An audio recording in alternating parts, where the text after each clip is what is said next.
The Jacksonville Jaguars will be back at home this Sunday at 1 o'clock p.m. to avenge their loss from the New York Jets last season when they came up short 23-20 in overtime at MetLife Stadium last season. Now, that was a wild, weird football game. That included an untouched 75-yard touchdown run by the Jets running back Bilal Powell, in which the Jaguars weren't able to touch him as he fell to the ground on his own and got up and ran 75 yards for a touchdown. The Jets also pulled off a fake punt, which led to a field goal late in the second quarter.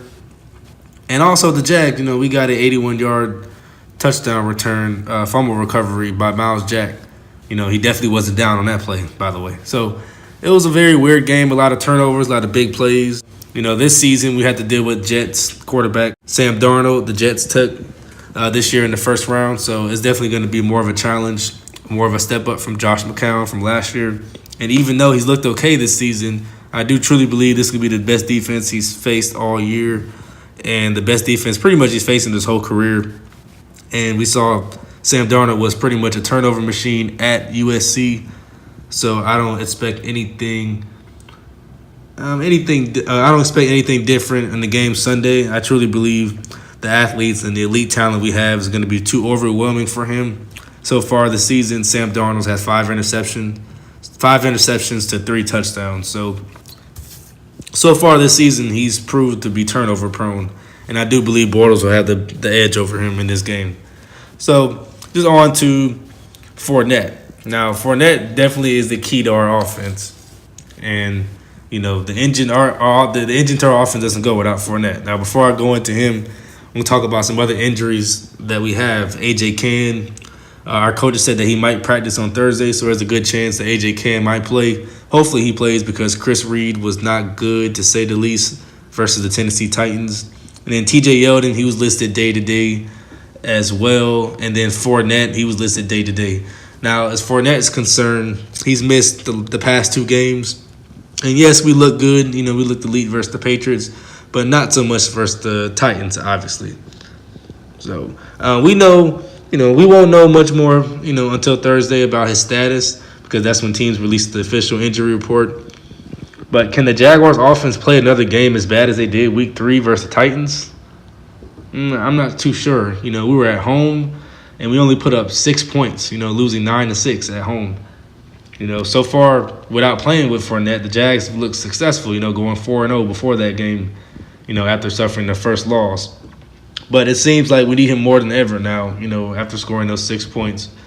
But if we look deeper into that, overall 4-1 record without Fournette and how everybody's saying, the Jaguars are a better team without them or without him, I feel like the competition we played, though, wasn't all that good. We beat Indianapolis at Indy. They were 4-12 last year. We beat Cincinnati at home. They were a pretty decent team when we played them, but they finished the season 7-9. Then we have a win versus Houston last season. They finished the season 4-12. And even this season, we beat New England last week or 2 weeks ago without Fournette. We saw we all thought the Jaguars maybe had turned the corner a little bit on offense, but we saw how bad New England looked on Monday night versus the Detroit Lions. Or I believe it was Sunday night. I'm not sure which game it was. It was either Sunday night or Monday night. But the Patriots didn't look all that good. So we're going to have to step it up a lot more on offense. And it seems like, if Fournette's not playing, that's going to be a big deal. Fournette for his career, he averages 77.2 yards a game at 3.58 yards per carry. So all this talk about he's not efficient, well, you can say he might not be efficient. He's not averaging 90-plus yards a game, but the 3.58 yards a carry, that's decent for a running back. You want to get it up around the 4 yards a carry, but 3.5 is definitely not bad. And the Jags are 8-6 with him in the lineup. And just the attitude, like I said, the attitude and aggression he brings to the team is like none other in the league. Like he's so important to our team. And I think people forget that he's able to catch the ball out the backfield very effectively as well.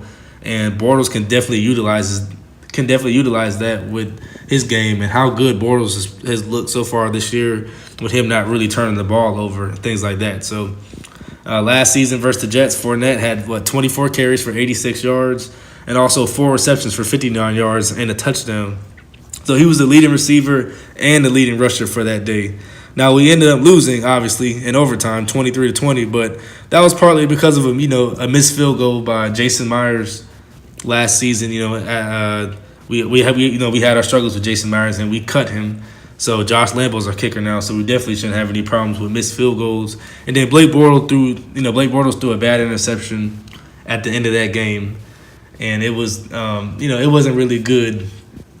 It wasn't really a good throw. So definitely Bortles isn't making those mistakes anymore. So I expect us not to lose games like that anymore.